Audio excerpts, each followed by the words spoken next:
अध्यक्ष महोदय, मैं आपकी धन्यवादी हूँ कि आज मुझे आपने 2024 के इस बजट में अपने विचार रखने का अवसर दिया है और साथ ही मंडी क्षेत्र की जनता जिन्होंने मुझे अपना प्रतिनिधि चुनकर यहाँ उनके पक्ष की बात रखने का मौका दिया है, उनकी भी आभारी हूँ। ये जगह मेरे लिए बहुत नई है, मैं एक नई सांसद हूँ, मगर मुझे इस बात का आभास है कि ये जो 18वीं लोकसभा है ये कोई सामान्य लोकसभा नहीं है। इस लोकसभा का जो चुनाव हुआ है उसमें हमारे जो शीर्ष नेतृत्व हैं, हमारे माननीय प्रधानमंत्री श्री नरेंद्र मोदी जी ने लगातार तीसरी बार प्रधानमंत्री बनकर पिछले 60 सालों का जो रिकॉर्ड तोड़ा है, उसके लिए हम सब उन्हें जो है वो हार्दिक बधाई देते हैं। साथ ही बधाई के पात्र हैं हम सब भारतीय जनता पार्टी के लोग जिन्हें ये सौभाग्य प्राप्त हुआ। और मैं ये भी मानती हूँ कि हमारे भारतवर्ष की जनता जिन्होंने एक स्थिर, सहज और सफल सरकार को चुना है और एक संकल्प को चुना है, वो भी बधाई के पात्र हैं। महोदय जी, हम सब जानते हैं कि आज से 10 साल पहले हमारे देश की अर्थव्यवस्था का क्या हाल था।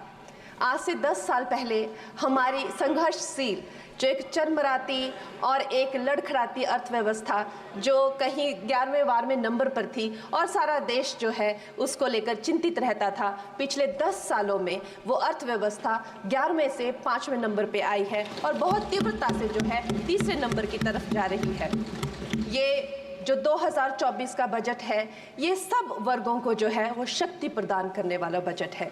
इस बजट से जो है वो हमारी अर्थव्यवस्था को भी तीव्रता मिलेगी महोदय जी। और जो हमारा 2047 का जो संकल्प है कि विकसित भारत का जो संकल्प है, हम प्रथम इकोनॉमी बनेंगे, वो भी इस बजट से हम पूरी उम्मीद है एक कदम हम उस संकल्प के जो है वो करीब जाएंगे। महोदय जी, पिछले साल हमारे हिमाचल प्रदेश में एक बहुत बड़ा प्राकृतिक संकट आया, एक बहुत बड़ी बाढ़ आई जिससे ना जाने कितने जन, धन, पशु, ज़मीन की हमारे लोगों को जो है वो हानि हो गई। लेकिन दुख की बात यह है कि अभी भी हमारा हिमाचल प्रदेश जो है उस त्रासदी के प्रभाव से जो है उसके प्रभाव से उसकी हानि से बाहर नहीं आ पा रहा है। और उसका जो मूल कारण है वो है वहाँ की जो कांग्रेस की सरकार है, उनका जो लापरवाही है और उनकी जो भ्रष्टाचार नीतियां हैं। आज भी हमारे लोग जो हैं उस बाढ़ के प्रभाव से जो पीड़ित हैं। मैं आदरणीय और माननीय हमारी जो वित्त मंत्री हैं श्रीमती सीतारमण जी का मैं आभार व्यक्त करती हूं कि उन्होंने हमारी हिमाचल की जनता के लिए जो है एक स्पेशल रिलीफ फंड की जो घोषणा की है। हम सब हिमाचल वासियों की तरफ से हम आपका अभिनंदन करते हैं और हम आपका आभार प्रकट करते हैं। महोदय जी, मुझे ये जान के और आपको बताकर इस बात की खुशी भी होती है और खेद भी होता है कि जितना काम पिछले 10 वर्षों में हमारी भारतीय जनता पार्टी ने हिमाचल प्रदेश में किया है वो उतना काम हमारे आज़ादी के बाद 60 सालों में भी हिमाचल प्रदेश में नहीं हुआ था। आप सब हिमाचल जाते रहे होंगे। वर्षा, it is her maiden speech. आप सब हिमाचल वर्षा, it is her maiden speech. Kindly. आप सब हिमाचल जाते रहे होंगे और आप सब ने देखा होगा कि वहाँ पर जो है आज से आज़ादी के 60 साल तक सिर्फ कुछ रोड्स बने थे और वो भी हमारे माननीय जो पूर्व प्रधानमंत्री अटल बिहारी जी रहे हैं, उन्होंने अपने कार्यकाल में जो है वो ग्रामीण प्रधानमंत्री सड़क योजना के अंतर्गत वो रोड बनाए थे।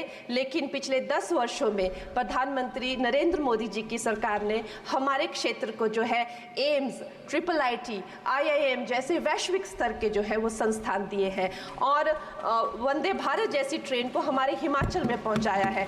हमारे हिमाचल जैसे छोटे से राज्य को 3,500 करोड़ की लागत का मनाली कीर्तपुर जो है वो हाईवे दिया हुआ है, जिसमें माननीय महोदय जी 5 से ज़्यादा टनल हैं और 37 से ज़्यादा उसमें ब्रिजेस हैं। ऐसे वैश्विक स्तर की जो है हमें इंफ्रास्ट्रक्चर वहाँ पे मिली है और साथ साथ ही पूरे देश के लिए जो एक बहुत ही अद्भुत इंफ्रास्ट्रक्चर मार्बल है, जैसे कि हमारी अटल टनल 9 किलोमीटर की जो वो अटल टनल है, विश्व की सबसे लंबी टनल है और वो एक सिंगल ट्यूब हाईवे जो है वो पूरे विश्व के लिए जो है एक बहुत बड़ा उदाहरण है। और उसके साथ ही 11,000 करोड़ के हाइडल प्रोजेक्ट्स हमारे हिमाचल प्रदेश को दिए हैं। अगर मैं ये सूची यहाँ पे रखूँ तो शायद आप लोगों का बहुत वक्त जो है इसमें लग जाए, लेकिन लाखों लाभार्थी जो है वो चाहे मुफ्त राशन हो, चाहे पीएम की जो है वो मकान हो या आयुष्मान हो। हमारा हिमाचल प्रदेश एक ऐसे राज्य है जो पूरी तरह से शौच फ्री है और वहाँ घर घर में जो है